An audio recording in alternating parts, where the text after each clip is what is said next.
Okay, good morning, everyone. So today we are reviewing for our third exam, which is this week. So remember that our exam, just like the previous two exams in the class, it's the exact same format, right? It's broken into 2 days. So this Wednesday, April 28th at 9:30, so that's normal class time. You just go ahead, log into Laulima. At 9:30, the multiple choice exam will appear, right? I think prior to 9:30, it just doesn't even show up there, right? So at 9:30, if you log on, you should see it. And just like the previous ones, um, you will have 50 minutes to complete the 50 multiple choice questions, okay? And you do not have to worry about being on Zoom.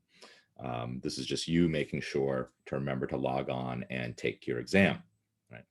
Then in Thursday or Friday of this week, in your normal recitation time, you have to log into Zoom, join your recitation as normal, make sure your webcam is working so that your TI, he or she can see you. And then you also open up Laulima. And when your recitation section is all set up, then your TI will go ahead and make the free response exam available to you. Okay? So today we'll go ahead and go over the material that we've covered since spring break. Right? So here we have everything that we've covered since spring break. I know it's very kind of daunting to look at it this way, but we can sort of break this down. So we talked about energy and the functions of biological catalysts like enzymes. And it got us thinking about how energy in the cell, right, is all about managing the building up and breaking down of complex macromolecules, right, anabolism and catabolism that together make up the metabolism of the cell. We focused on things like energy sources, starting from glucose in our bodies, right, how we convert that glucose into ATP. And then this process involving both anaerobic pathways such as glycolysis and fermentation, and also aerobic pathways, things such as the citric acid cycle that end up contributing electrons to run the electron transport chain to generate lots of ATPs in our cells. We then shifted gears and looked at how plants and other photosynthetic organisms on our planet really start this process, right? Because they're the first ones to harness the sun's energy and convert that into ATPs. And some of that ATPs gets converted into complex biological molecules like sugars as a way to store and distribute that sun's energy in chemical form throughout the plant. And ultimately, right, that's where we get it from, through the food chain. So we learned about photosynthesis, how it works. We learned about the Calvin cycle, how plants put together things like sugars. Then we shifted over and looked at the cell cycle. So we discussed how the cell cycle is managed. We discussed mitosis and different ways that the cell cycle moves through the different stages in between G1, S phase, G2, and mitosis.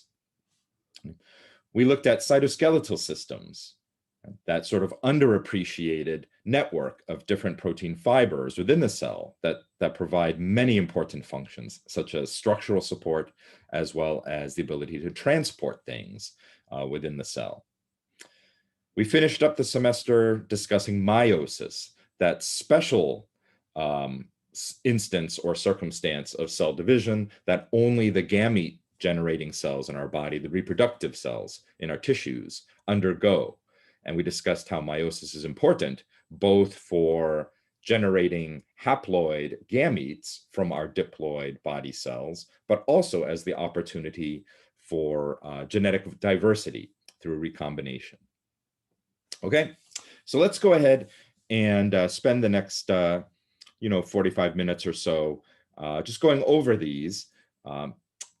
Obviously, we can't do it in enough detail to cover all the lectures, but at least this will give you a good sort of outline to follow when preparing for the exam. I will make these slides available to your TIs for them to post on your La Lima sections following lecture. All right. So let's start with energy. Remember, it's important to remember that biological molecules that life on Earth evolved to use are what we call metastable, right? They're just that right balance of being stable enough that they're reliable and they're not just going to fall apart by themselves, but they're not so stable that living things have a hard time actually breaking them and using them. Right? So recall that when we discuss energy flow, we discuss potential energy, meaning, for example, the energy that's represented by all the bonds in a molecule and how those electrons in those bonds, even though they might be stable, they would rather be involved with bonds with other atoms in a configuration that's lower energy. So if you're able to go ahead and tap into that potential energy and break those bonds by allowing those electrons the opportunity to form better bonds, right, lower energy bonds with another molecule, then it's like you're setting the potential energy in motion into kinetic energy, just like you're giving the ball a shove because it wants to be able to be at the bottom of the hill. So importantly, when we look at this example down at the bottom, we can think about molecules as being in more reduced states, meaning they sort of represent a higher free energy because they have bonds that have electrons in them that are good candidates, right, for being rearranged into better bonds. And as we do that, for example, as we use atoms such as oxygen, oxygen is a very greedy electron acceptor. So you can think about the addition of oxygens as sort of pulling electrons away, right, from the other parts of these chemical structures, right? So you progressively get down to a more oxidized state. And in biological systems like our cells, for practical reasons, carbon dioxide is the most oxidized state, right, of the carbon molecule. And our cells, we can't really do that much more with the carbon dioxide. So to us, that's the waste product, right, of all of this breaking down of bonds and getting energy out. And so we just then release the carbon dioxide. Remember, even though going from left to right here is like the ball being at the top of the hill and the ball ending up at the bottom of the hill by the time you get to the right part here, right, the fact that you go through these intermediate molecules reminds us, right, that the ball doesn't just roll all the way down the hill at once, right, because that would be the release of too much energy. Right? That would be too exothermic, and it wouldn't be very compatible with life. Right? Instead, we systematically work on these in steps. Right? Each one of these molecules here is a step in this catabolic process, and each one of these steps is mediated or regulated by other molecules. We've talked about biological catalysts, such as enzymes. Right? Enzymes encourage the breaking of bonds so that new bonds can form. Right? Enzymes represent biological molecules that, if they're at the right place at the right time, can make these things happen in a very controlled way. Oh, importantly, before I move on, remember the important thing about enzymes is enzymes don't change these cartoons here. In terms of the ball, the height of the ball on the hill is still the same starting height in terms of potential energy.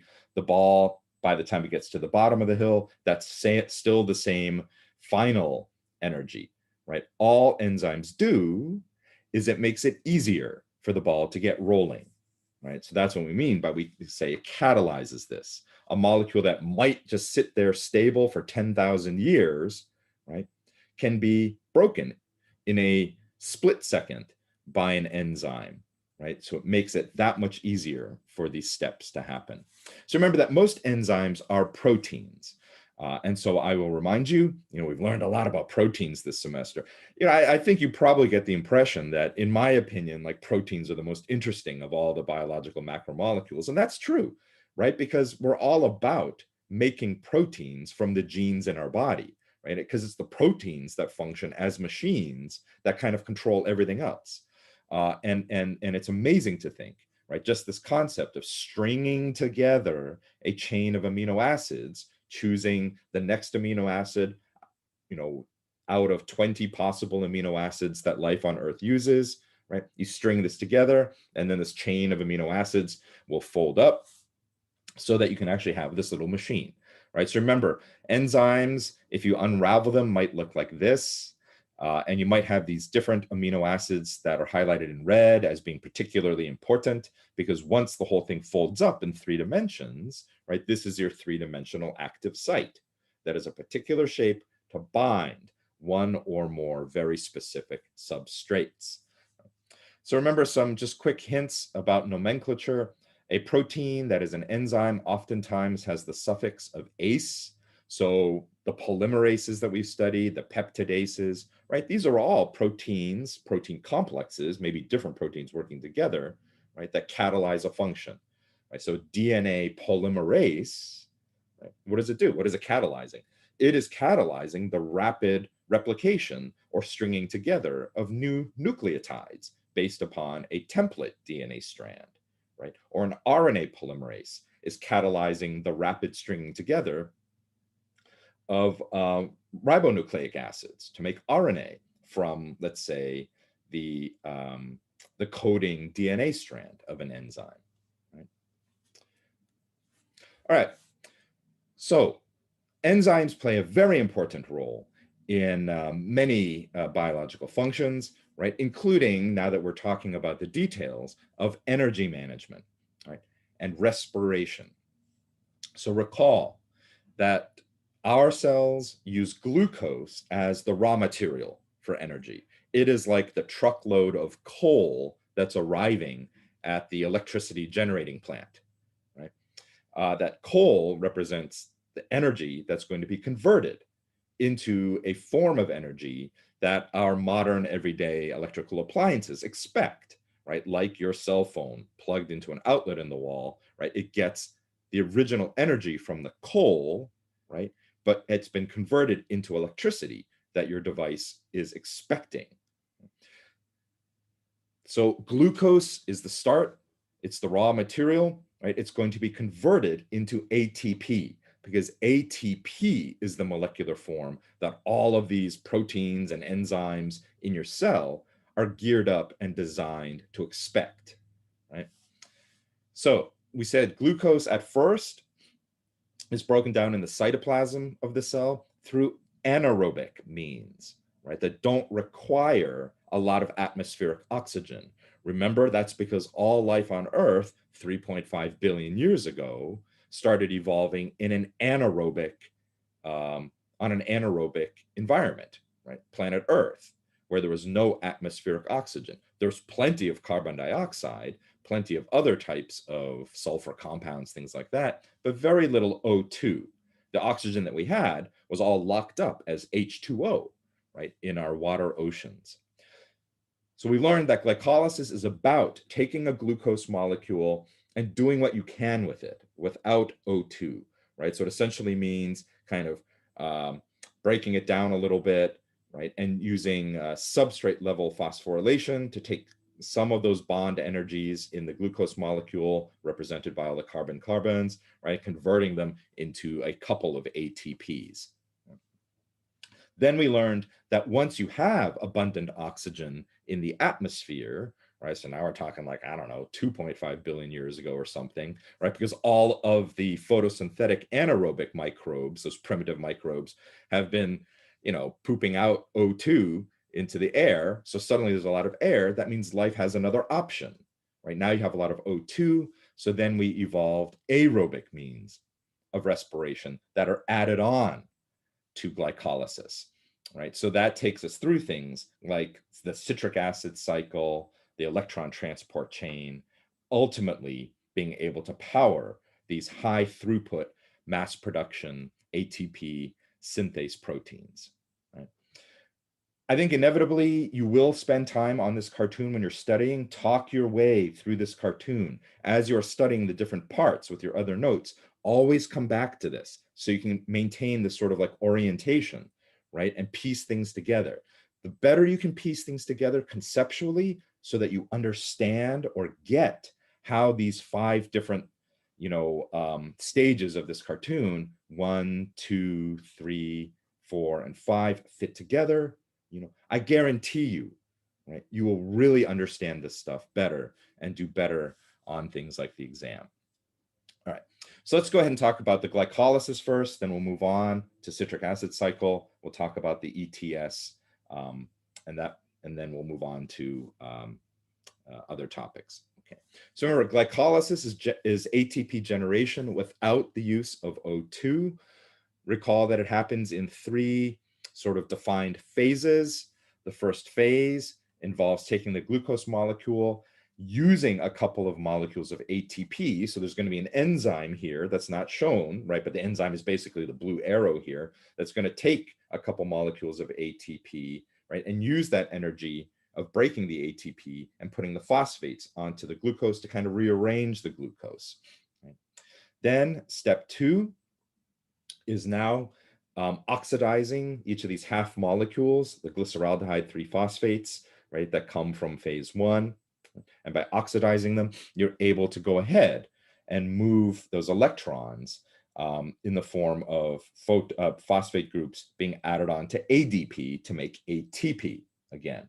Right? And in the process, you free up some electrons that get carried away in these NADH baskets. Right? Remember again, if this blue arrow is a different enzyme here or series of enzymes that's working on this, coenzymes such as NADH play a very important role, right? Because as enzymes are taking electrons off of something, coenzymes are a convenient place to dump these electrons, filling these little baskets, and the NADH can then just go off and be emptied somewhere else so that the enzyme itself, right, is free to continue working. And then phase 3 is a continuation of this. You're converting the 3-carbon molecule, right, into pyruvate, getting again another molecule of ATP. And recall that the net gain of ATP from glycolysis alone is you end up making 2 ATPs, right? Because each of these parts of the cartoon on the right are doubled, right? Because you're talking about both of these halves of the starting glucose, right? So you end up making 1, 2, 3, 4 ATPs here, but you must remember you spent 2 ATPs at the start. So therefore the net gain is 2 ATPs, right? Which is pretty crummy, right? I think I told you that only represents something like 3% of all the available energy that's in a glucose molecule. But early life, that's what it could do without oxygen, right? You do recall that following glycolysis, when you're ending up with pyruvate, right, microbes can go ahead and do fermentation, starting with that pyruvate. And remember, fermentation is not about generating extra ATPs, right? Because again, you cannot really. But what it is about is emptying those NADH baskets that were filled up during glycolysis with electrons, right? You want to be able to empty those baskets so that those empty baskets can go back and keep helping out with glycolysis, right? And so the way that primitive microbes dealt with that was they would take the NADH basket, empty the electron back out onto the pyruvate, right, through an enzyme that does that, like lactate dehydrogenase here, resulting in lactate, right? Or starting from the pyruvate, using another enzyme here, a couple of enzymes, creating an acetaldehyde intermediate, right? Same thing, dumping the electron off the NADH basket, and you end up with ethanol at the end. So once you have a lot of oxygen in the atmosphere, then you have some nice options, right? So remember, we learned that one of the first things that has to happen is you take the pyruvate from glycolysis. And remember, don't forget, right? All of the cells in our body start with glycolysis, right?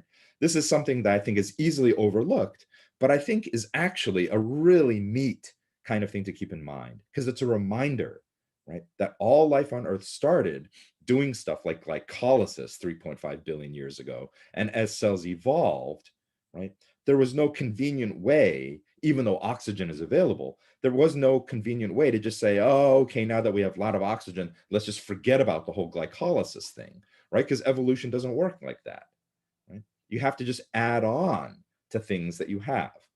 So aerobic respiration, right, is added on to glycolysis. And so it first involves the conversion of pyruvate into acetyl-CoA, right? And then the acetyl-CoA is then what feeds into the aerobic respiration pathway into the citric acid cycle, right? And this is all driven eventually because you have the presence of H2O, right? That's not H2O, sorry, oxygen, O2, that gave you the ability then for evolution to actually want to make this pathway work out.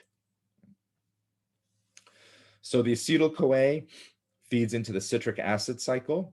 And so you will recall that the citric acid cycle involves acetyl-CoA joining up with this 4-carbon oxaloacetate to form a 6-carbon citric acid. That's why it's the citric acid cycle. It's also called the Krebs cycle, named after its discoverer. And recall that as you go through the intermediate molecules of this citric acid cycle, what you're trying to do here is not generate a ton of extra ATPs directly from the citric acid cycle. What you are doing is taking off a lot of the carbons, right, from these molecules, and those electrons that get freed up as you break those carbon-carbon bonds get put into these electron-carrying coenzyme baskets like NADH and FADH2. Right? You do generate a molecule of ATP. Right? So you get one ATP directly from the citric acid cycle, but quite obviously, all of this work just to generate one extra molecule of ATP, that's not what this is about. Right? What you're really doing is generating a lot of freed up electrons that are carried away from the citric acid cycle that can then be used to power the electron transport system. Right? So remember, this cartoon is the sort of the full extent of detail that I would expect you to know. This is a simplified version. I think the actual full citric acid cycle has maybe 8 intermediates. To me, these are the 6 main intermediates that I'd like you to be familiar with. And I want you to be able to conceptually, right, understand what is happening here and why cells use the citric acid cycle. So the electrons in those baskets of NADH and FADH2, right, are carried off to the electron transport system. So remember, all of this is taking place in the mitochondria, right? So here you have this membrane, which represents the intermembrane that sort of divides the inner matrix of the mitochondria with the intermembrane space before you then have the outer membrane of the mitochondria. And it's across this membrane that you have proteins that are actively pumping protons to establish a very strong proton gradient, right? A ton of protons on one side that would love to flow back through this membrane if given a chance, right, from high to low. All right. So all of these are taking protons from the low side and they keep pumping them to the high side. How are they doing it? These brown blobs, you'll recall, are big complexes of different protein units working together, right? As these complexes 1, 3, and 4. Complex 2 is not shown on here. Right? So electrons from things like NADH that are coming from the citric acid cycle get emptied or dumped into these complexes. And as these electrons flow through these complexes, they're being held and passed on by special chemical structures, these prosthetic groups, right? Things like these iron sulfur core groups, or things that have iron in the middle, like heme groups. Remember, these are like the baseball gloves, right? So a baseball player wears the glove sort of like as a piece of equipment, right? It's not actually part of their body. It's something that they wear to make it much easier to handle a baseball. So these prosthetic groups, right, are like little structures that are held by proteins that handle then the easy passing of electrons. And remember, the way that these different prosthetic groups are arranged in these complexes is you have the ones that don't really like to receive electrons, but would much rather pass them on, right? Those are the ones that get the electrons first. because they want to pass them on, that's what encourages, right, a big chain of electrons being passed on, until eventually, at the very end, right, the prosthetic groups that are receiving them are the ones that more and more like to hang on to the electrons, right, are getting less and less, or less and less likely to pass them on, right? So the very end, of course, is oxygen, right? And this is why oxygen is so important, and why the availability of oxygen on planet Earth allowed this big complicated pathway to happen, because oxygen at the end is probably one of the greediest electron acceptors, right? So having it at the end, accepting that pair of electrons, is what ultimately allows the rest of the electrons to keep flowing through this, right? You take away the oxygen at the end, then at the end here, things get plugged up, right? Because you don't have something at the end to take the electrons out, so things will back up, right? So that's why if you don't have oxygen, your cell dies, right? That's why we breathe oxygen, okay? So recall, once these protons are pumped across the gradient, so in the upper peach colored part of this space, you have a very strong high proton gradient. The protons want to flow back through, right? And they're allowed to flow through by these special ATP synthase, F-type ATPase proteins, right? So by the protons floating through, right, the inner protein core of these ATP synthases spin around.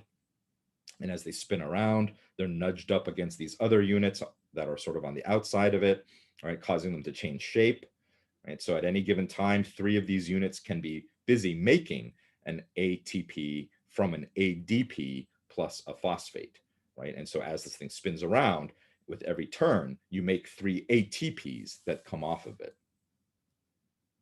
All right, so this slide tallies up all of this stuff. All right, so remember, if you can understand, right,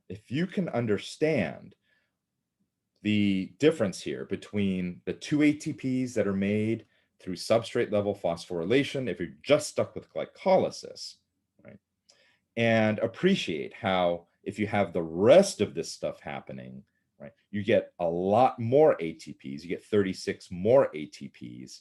Right? That number one, right, that is all due to being able to have the electron transport system with oxygen at the end of it available at the very end, and importantly, along the way, right, these different steps contribute these free electrons in the form of these coenzyme carrying baskets that are ultimately going to contribute to the pumping of protons by the ETS, right? And then the ETS will then allow that big gradient to be built. That big gradient of protons will then flow through the ATP synthase proteins, and that's how you get, right, all these ATPs. All right. And so you end up with 38 molecules of ATP from 1 molecule of glucose, which is something like 40% efficiency of getting the energy out of glucose compared to the crummy 3% if you're just stuck with glycolysis alone, right? And I said that 40% might not sound very impressive, but when you consider things like the internal combustion engines of our automobiles, gas-burning automobiles, kind of top out at like 25 to 30% efficiency, right? The fact that Mother Nature can design on a molecular scale a far more efficient series of converting energy is pretty impressive, right? All right. So then we shifted gears and talked about photosynthesis. We said, okay, now we understood how when our cells get glucose, right, how our cells can use that glucose to get ATP out of it. So we said, where does that glucose come from? Well, the glucose comes from our food. And where does our food come from? You trace it back enough. It comes from photosynthetic organisms like plants, right? And so that's why we shifted gears and said, okay, where does this start from? How do the plants make the glucose in the first place? They make it through photosynthesis. Right? So photosynthesis is broken into 2 main stages: the energy transduction stage, which is all about taking that energy from the sun in the form of photons, taking electrons from water, right, to power an electron transport chain, and being able to generate a proton gradient that way, not in mitochondria, but in chloroplasts, right? Those specialized structures that are similar to mitochondria in plants, right? But chloroplasts are all about photosynthesis. So you have an electron transport chain through there, right? And you're going to have electrons being donated by the water. Those electrons are going to be sort of powered through this thing, right? Because you have photons hitting chlorophyll molecules, getting the electrons in the chlorophyll molecules all excited. So they're like kind of hitting each other, right? The chlorophyll molecules are transmitting energy through resonance transfer, eventually causing electrons to then physically move through this. Right? And this allows the pumping of protons that eventually make ATPs through, again, flowing through ATP synthase pumps.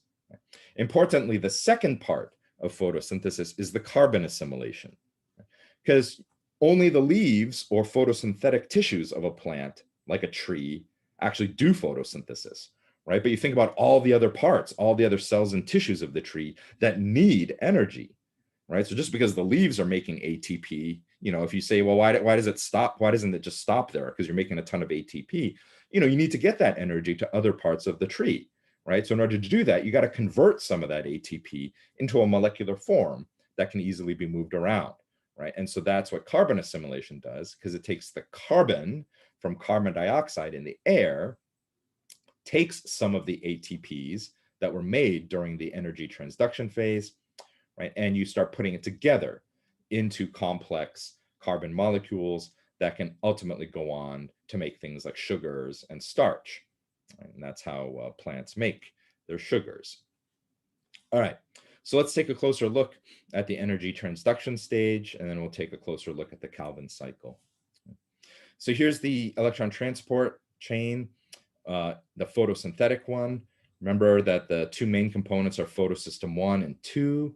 You will recall that even though that this looks very similar to the electron transport chain in mitochondria, right? This is fundamentally different.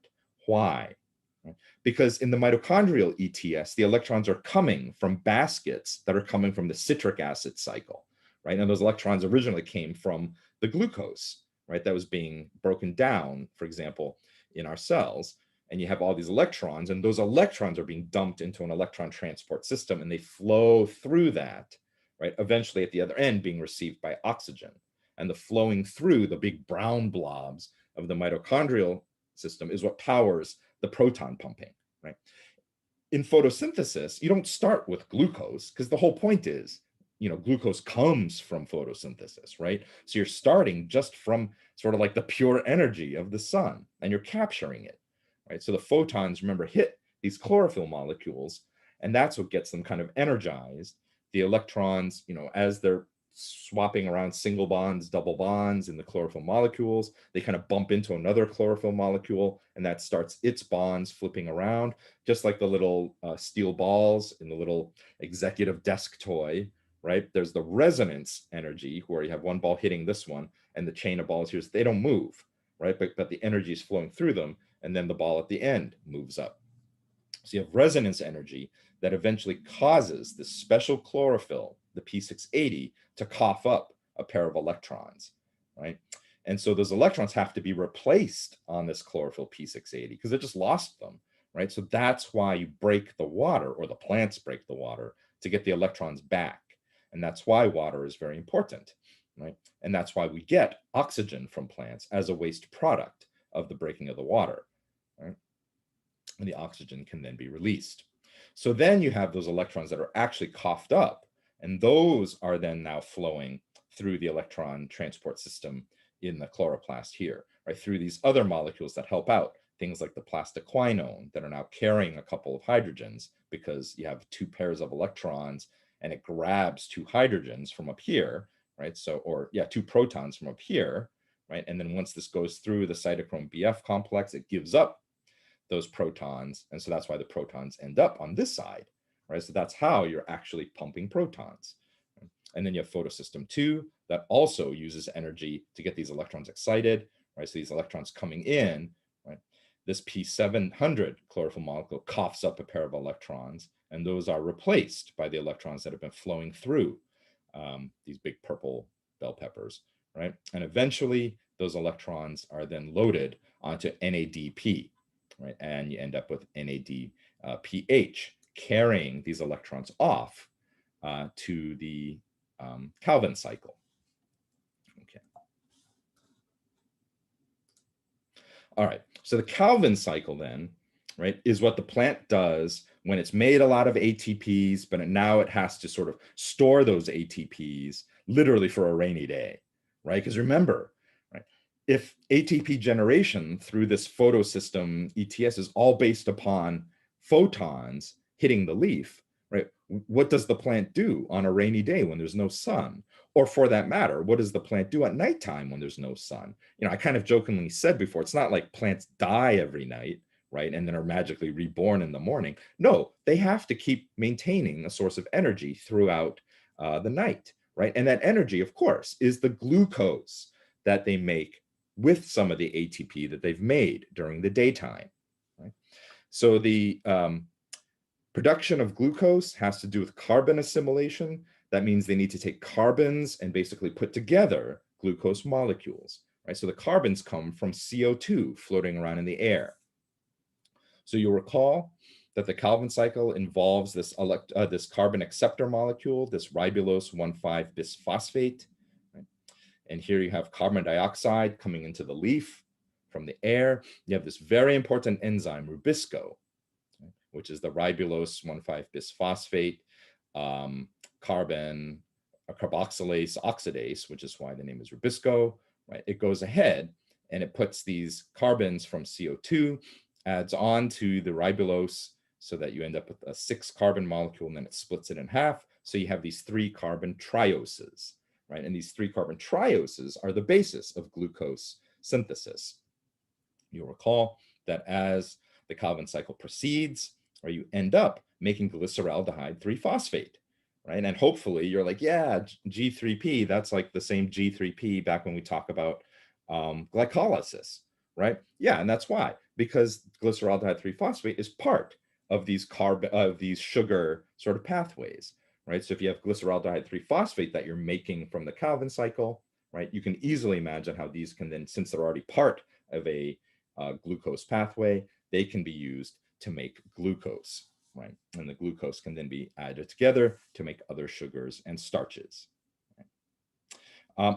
I do want to also point out that even though in this class we emphasize that the main purpose of the Calvin cycle is to make the glucose, right, to store the energy and transport it around, this is also the basis of how the plant makes other complex organic molecules, other molecules that have a lot of carbons in them, right? So things like the cellulose that forms the insoluble fibers of the plant, you know, those are obviously strung together sugars. But the thing I want you to think about that's really incredible, right, is you think about a little seed that you plant in the ground, and then 40 years later you come back and you see a, you know, 2-ton tree there with its thick trunk that you can barely wrap your hands around, right? A huge canopy of branches and leaves, right? Where did all of that mass come from, right? The incredible thing is it comes from this. It comes from carbons from the air that over years and years, right, are getting pulled in by the plant, and the plant is actually able to assemble those carbons into a massive tree, right? That's pretty amazing. Okay, we shifted gears and we talked about the cytoskeleton. So when you go back and study the cytoskeleton lecture, just recall that there are 3 main types of protein fibers that we discussed as part of the cytoskeleton. Microtubules, which are the largest ones that are made up of these individual alpha-beta tubulin units that come together as an alpha-beta dimer, and those dimers are strung together, right, into this hollow tube. And so microtubules are very important for things like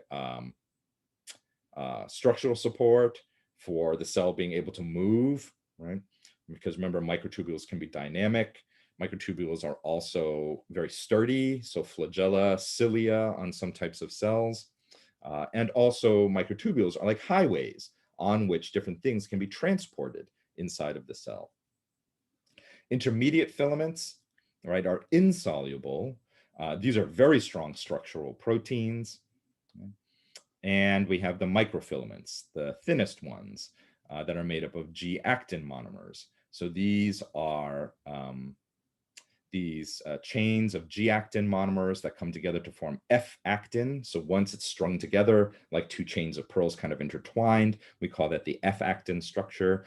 And remember, they are barbed, right? So the shape of the G-actin monomers kind of has a pointy end and a broader rounded end. And that barbed structure allows them to kind of serve as kind of like a, well, I called it like a little molecular zip tie type of thing, right? Because things can move one way on them easily, but maybe can't move the other way. So as a result, it's a nice way of being able to move things forward, including like the cytoplasm of the cell. We discussed the cell cycle. And we said that the cell cycle has four main phases. G1 is when the cell is doing its normal job of whatever it's supposed to be as a fully differentiated cell, nerve cell, muscle cell, gland cell, hair follicle cell, whatever, right?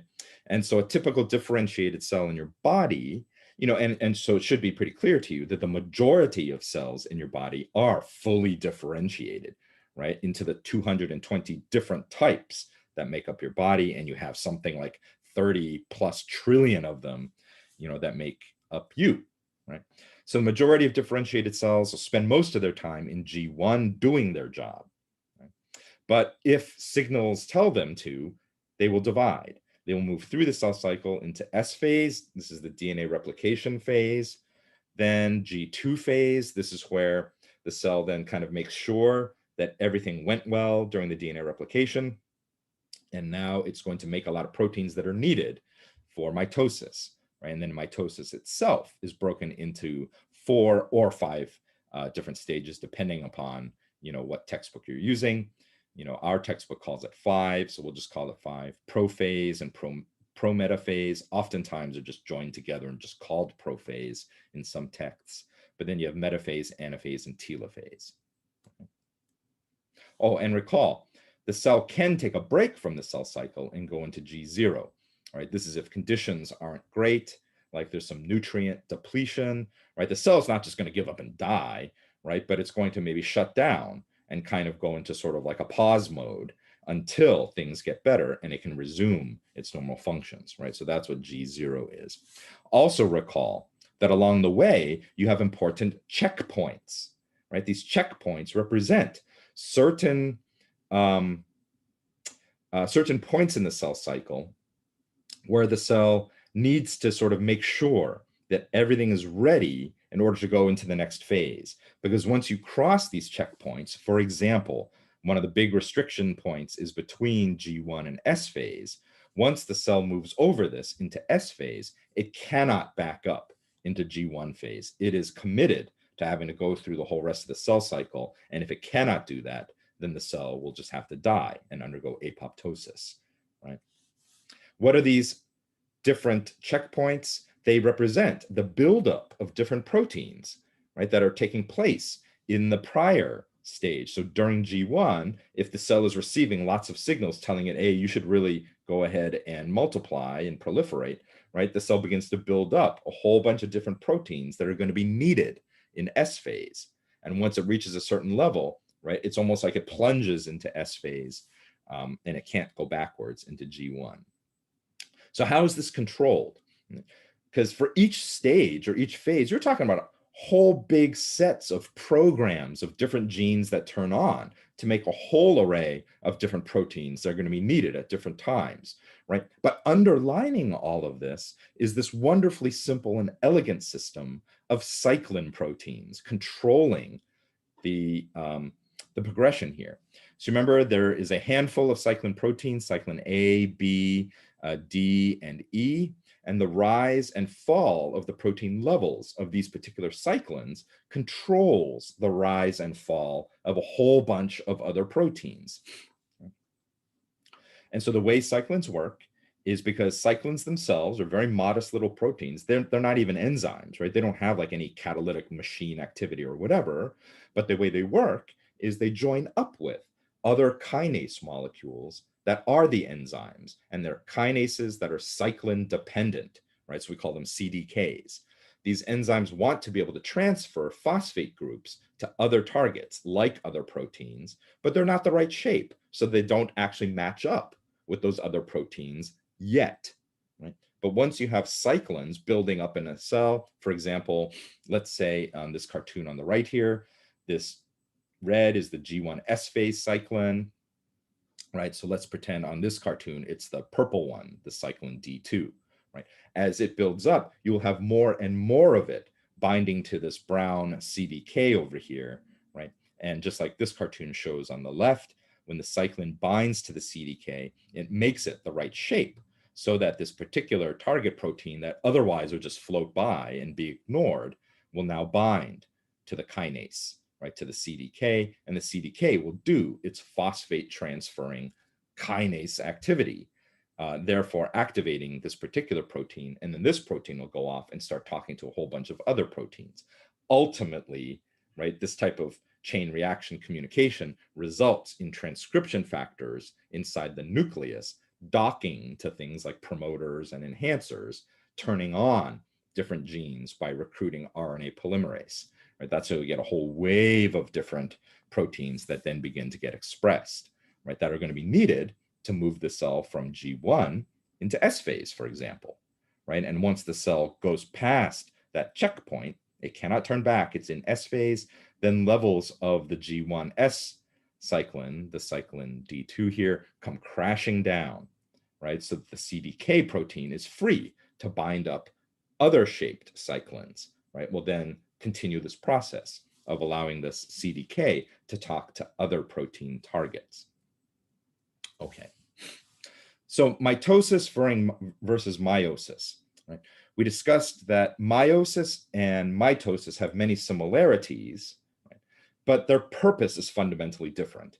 Mitosis is all about having one of your cells divide into two cells and having the genomes of each of those daughter cells be identical to what you started with, right? That's why all of the somatic cells in your body have the same genome as you when you were an original fertilized egg, right? Because during mitosis, each division results in identical genomes.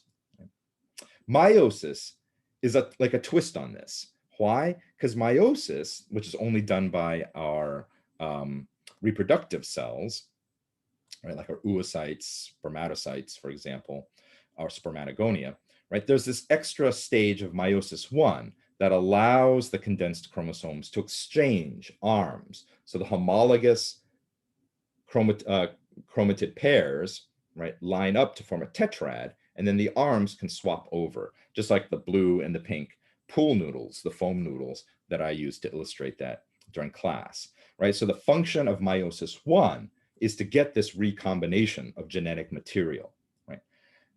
The purpose of meiosis 2 then is more like mitosis, right? Because now it's all about, now that we've mixed up the genetic material, now let's go ahead and divide these up into daughter cells that are going to end up being haploid, right? And the key here is that the chromosomes in these cells are different than all the other chromosomes in your body from your somatic cells, because these are now recombined versions of the chromosomes that mom and dad gave you, right? In all of your other cells, mom's chromosome and dad's chromosome, they always stay separate, right? But during meiosis, they mix up, and that's the egg that you produce or the sperm that you produce, right? And that, of course, is where genetic diversity comes from.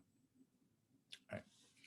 So remember then, one way we thought about it is that the chromosome 2 here, this pool noodle contributed by mom in her oocyte, and the chromosome 2 contributed by dad in the spermatocyte, right? They're human chromosomes, so they have the same set of genes on them in the right place, right? Gene 1, gene 2, gene 3 that code for, let's say, these 3 proteins.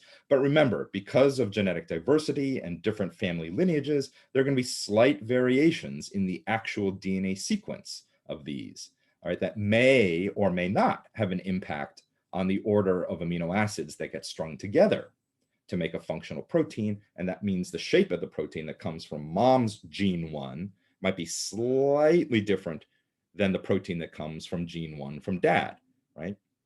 Is one better than the other? Maybe, right? Because if it's a slightly different shape, it might impact how this protein works. So that's why I said, think of it as two copies of the genome that are being contributed to make Junior here, right? And each one is slightly different, right? It's the same Mrs. Fields cookie book, right?